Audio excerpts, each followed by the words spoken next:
इस news channel पर जो भी वक्ता ने कहा वो उसकी अपनी राय है, जिसकी पुष्टि नेशन न्यूज इंडिया नहीं करता। धन्यवाद। इस कार्यक्रम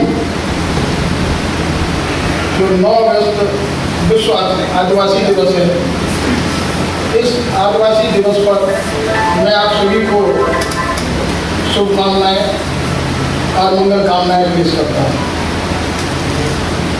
मैं इस बात के लिए भी धन्यवाद करूँगा अपनी मंडल कार्यकारिणी का कि आज का ये कार्यक्रम आयोजित करके इतने भव्यता के साथ में अपने कॉन्फ्रेंस हॉल में ये कार्यक्रम आयोजित किया। इससे पहले व्हाइट हाउस में इसका आयोजन होना था, लेकिन मेरी चर्चा हुई मंडल मंत्री मंडल अध्यक्ष से कि कॉन्फ्रेंस हॉल में इसका आयोजन किया जाए और प्रशासन के साथ वार्ता करके तो आप लोगों ने इसका प्रयास किया और आज इस कार्यक्रम का आयोजन किया है। मैं आप सभी लोगों को, हम खास करके मंडल कार्यकारिणी को इसके लिए धन्यवाद देता हूँ। साथियों, आज ये विश्व आदिवासी दिवस है। मुझसे पहले बहुत सारे वक्ता इस विषय पर अपने विचार रखे होंगे। मैं समझता हूँ कि आपने आदिवासी दिवस के मौके पर जो भी हमारे महापुरुषों का या हमारे आदिवासी जो योद्धा और महापुरुष रहे हैं, उन सब के बारे में जानकारी दी होगी। मैं सिर्फ इतना कहना चाहूँगा कि इस आदिवासी दिवस का, जैसे कि हमारे मंडल कोषाध्यक्ष ने इस बात का जिक्र किया कि 1994 में इसकी विधिवत शुरुआत हुई थी। ये यूनाइटेड नेशन जनरल असेंबली में आदिवासी जो लोग हैं, जो दुनिया के हर कोने में निवास करते हैं, एक बहुत बड़ी भूमिका इन आदिवासी लोगों की इस जमीन को, देश को और दुनिया को बचाने में रही है। और इस देश में जब कभी भी कोई आंदोलन हुआ है तो उसमें सबसे अग्रणी भूमिका हमारे आदिवासी लोगों ने निभाई है। और उस भूमिका को निभाते हुए, जैसे कि अभी उससे पूर्व वक्ता बोल रहे थे, जल, जमीन और जंगल को बचाने का काम हमारे आदिवासी योद्धाओं ने किया है। और बहुत कम उम्र में, माननीय बिरसा मुंडा जी की उम्र तो बहुत कम थी, इस छोटी सी उम्र में उन्होंने देश में ही नहीं पूरी दुनिया में अंग्रेजों से लड़ाई लड़के अपना लोहा मनवाया और इस देश के आदिवासी समुदाय को बचाने के लिए नहीं, इस देश की जमीन और जंगल और जल को बचाने का बहुत बड़ा योगदान हमारे बिरसा मुंडा आदिवासी नेता ने दिया। जैसा कि ये विदित है कि 23 दिसंबर 1994 को जो संयुक्त राष्ट्र की जनरल असेंबली है, उसमें इन आदिवासियों के लिए जो इनकी संस्कृति है, जो इनकी धरोहर है, जो इनकी भाषा है या जो इनकी पहनावा है, उसको वर्तमान में बरकरार रखने के लिए इस प्रकार का आयोजन किया गया। और इससे पहले भी आदिवासी दिवस के नाम से नहीं, 1977 में कोलंबस दिवस के नाम से इसका आयोजन होता था। और कोलंबस दिवस की जो आयोजन था, उसको अमेरिका में बहुत सारा आंदोलन करके, बहुत बड़ी भूमिका हमारे मूल निवासियों की, आदिवासी नेताओं की रही। इसको परिवर्तित करके 1994 में 9 अगस्त के रूप में आदिवासी दिवस घोषित किया गया। और इसका एकमात्र उद्देश्य ये था कि जो हमारे आदिवासियों की जो अतीत है और वर्तमान में आने वाला जो समय है, किस तरीके से हम इसको संरक्षण कर पाएँ, अपनी संस्कृति को, अपनी जमीन को, अपनी भूमि को किस तरीके से बचा पाएँ, आयोजन का कार्यक्रम शुरू किया गया। जैसा कि भारत देश में लगभग 6000 भाषाएं बोली जाती हैं, उनमें से 43% भाषाएं आज खत्म होने के कगार पर हैं। यानी 43 भाषाएं वो भाषाएं हैं जो हमारे मूल निवासी या आदिवासी इलाकों में बोली जाती थी। क्योंकि हमारे बहुत सारे लोग जो अभी जंगलों में और पहाड़ों में रहते हैं, उनको अभी इस देश की मुख्य धारा से जुड़ने का भी मौका नहीं मिला। उनको इस देश की मुख्य धारा में आने का भी मौका नहीं मिला, क्योंकि सरकार की कुछ इस तरीके की योजनाएं हैं, सरकार की कुछ इस तरीके की परियोजनाएं बनाई गई हैं जो कि वहाँ तक वो योजना पहुँच नहीं पाती और अकबर में ही खत्म होकर के वो योजनाएं किसी अन्य जगह पर लाभान्वित होती हैं। जैसा कि मेरे सारे युवा साथी यहाँ पर बैठे हुए हैं, मैंने भी इस रेलवे को 1981 में ज्वाइन किया था। मैं डायरेक्ट इंस्पेक्टर भर्ती हुआ था और जो आज की डेट में 4600 का पे ग्रेड है, उसी में मैं डायरेक्ट भर्ती हुआ और आज एमएससीपी के रूप में मेरा प्रमोशन जरूर हुआ, लेकिन मैंने कोई प्रमोशन नहीं लिया। 1981 में ही मैंने सिविल सर्विसेज की तैयारी में 1-2 साल लगाए। तो उस समय मैंने एक किताब पढ़ी थी, ट्राइबल इंडिया। आप लोग अगर चाहें तो यंगेस्ट हैं, पढ़ रहे होंगे, आज भी पढ़ाई करते होंगे, करते रहना चाहिए।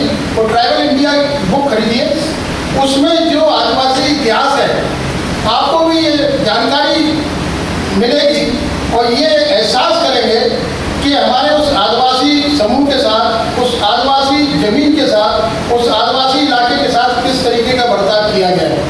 आज भी बहुत सारी आदिवासी जातियां ऐसी हैं जिनको आम जो चीज़ें हैं, जो आम जानकारी है, उससे वंचित रखा गया है। अंडमान निकोबार में एक बहुत बड़ी जाति तो नहीं कह सकते उसे, लेकिन आदिवासी समूह है जिसको जारवा कम्युनिटी के नाम से जाना जाता है। आप लोग अंडमान निकोबार गए होंगे, कोई लोग तो आपने देखा होगा। उस जारवा कम्युनिटी को अभी भी सड़क पर चलने का मतलब अधिकार नहीं दिया गया। वो जंगल में रहते हैं। प्रयास किया गया सरकार के माध्यम से, हम जैसे लोग जब घूमने जाते हैं तो वो लोग जो है अपने धनुष बाण और उनके कपड़े सिर्फ एक अपने अंग को ढकने के लिए ही कपड़े होते हैं। उनकी महिलाएं भी निर्वस्त्र होती हैं, आदमी भी निर्वस्त्र होते हैं। सिर्फ जो उनकी जो जगह होती है ढकने की, उसी जगह को ढकते हैं। और आज भी उनकी भाषा बिल्कुल अलग है। वो भाषा भी इन 6000 भाषाओं में शामिल थी, लेकिन वो भाषा हमारे जो आम नागरिक हैं उस भाषा को नहीं समझ पाते। ये सारे की भाषा समझ पाते हैं और सरकार ने आज उस पर बैन लगाया है। खैर मैं भी इस बात का पक्षधर नहीं था। मैंने भी एक पत्र प्रधानमंत्री को लिखा था जब मैं अंडमान निकोबार घूमने गया।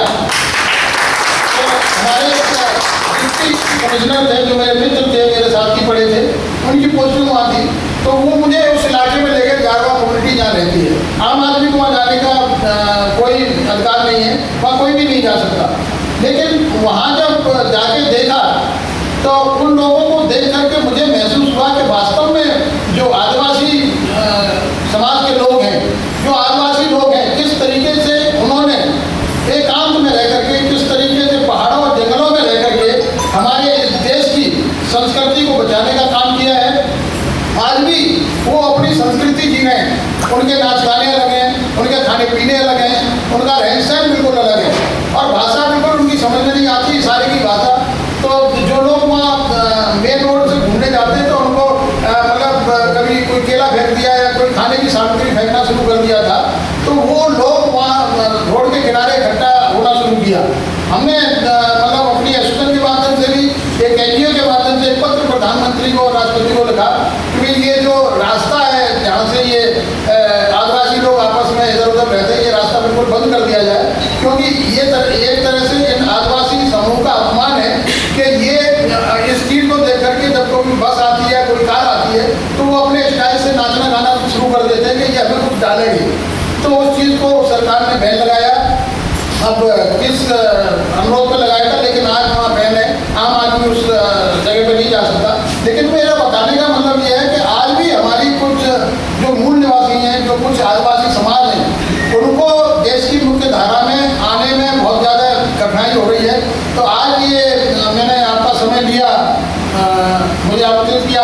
बहुत बहुत धन्यवाद। और हमारी all India SC/ST railway employee association ने पिछले कई वर्षों से इस आदिवासी दिवस का आयोजन करने का हमेशा संकल्प लिया है और हमेशा आह्वान किया है कि बी फिटिंग मैनर में और भव्यता से आज जिस तरीके से बाबा साहब डॉक्टर भीमराव अम्बेडकर का जन्मदिन मनाते हैं उसी तरीके से हम आदिवासी दिवस को भी मनाने का कार्य करें। और आज मुझे बड़ी खुशी हो रही है, हम लोग दिल्ली जिले के लोग यहाँ पर एकत्रित हैं और आदिवासी दिवस को बड़े ही धूमधाम के साथ मना रहे हैं। और आगे आने वाले समय में हमारा प्रयास यह रहेगा कि एसोसिएशन की तरफ से इस तरीके के कार्यक्रम आयोजित किए जाएं और जो हमारा इतिहास है, आदिवासी इतिहास है, मूलवासियों का इतिहास है, जो हमारे महापुरुष हैं, क्योंकि इस देश में जब जब कोई आंदोलन हुआ है तो उसमें आदिवासी लोगों की तो भूमिका रही है, लेकिन जो कलम के लिखने वाले लोग हैं, जो पढ़े लिखे लोग हैं, उनकी बहुत बड़ी भूमिका रही है। बाबा साहब डॉक्टर भीमराव अम्बेडकर का नाम हमारे प्रेम सिंह जी ने लिया। बाबा साहब डॉक्टर भीमराव अम्बेडकर ने इस देश के लिए जब स्वतंत्रता आंदोलन चल रहा था तो आदिवासी योद्धा भी स्वतंत्रता की लड़ाई लड़ रहे थे। बाबा साहब डॉक्टर भीमराव अम्बेडकर भी एक बहुत बड़े स्वतंत्रता सेनानी थे और बाबा साहब डॉक्टर भीमराव अम्बेडकर कहा करते थे कि मेरे और समाज के हित की बात अगर होगी तो मैं इस देश को अलग रख करके अपने समाज के हित की बात करूंगा और मेरे और देश के हित की बात होगी तो मैं अपने हित को अलग रख के देश के हित की बात करूंगा। तो बाबा साहब डॉक्टर भीमराव अम्बेडकर ने जो हमें भारत का संविधान दिया उसमें भी बहुत सारी योजनाएं आदिवासी समाज के लिए योजना तैयार की हैं और उन योजना के चलते हुए और बाबा साहब डॉक्टर भीमराव अम्बेडकर ने जो हमें संविधान दिया जिसकी बदौलत आज हम लोग यहाँ बैठ करके अपनी बातों को एक दूसरे को आदान प्रदान कर रहे हैं। हम अपनी जो हमारे विचार हैं हम एक दूसरे के पास ले जाने का काम कर रहे हैं। मैं समझता हूँ कि इस तरीके के कार्यक्रम आयोजित होते रहने चाहिए।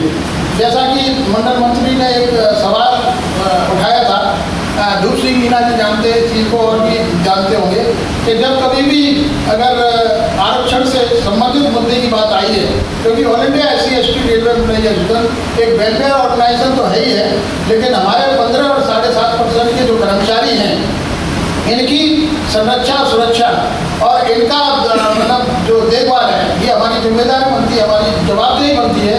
इनके प्रति कोई भी मतलब दोषपूर्ण कार्य न हो पाए, कोई तरीके का वातावरण पैदा न हो कि जिससे कि हमारे कार्य करने में कोई असुविधा हो।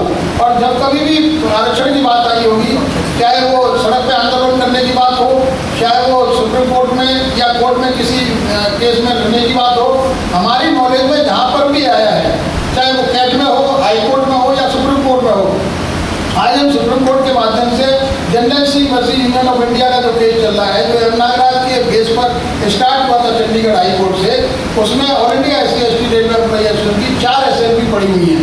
इंडिविजुअल कैपेसिटी में भी बहुत सारे लोगों ने डाली हुई हैं, लेकिन 4 SLP केंद्रीय कार्यकारिणी के नाम से पड़ी हुई हैं।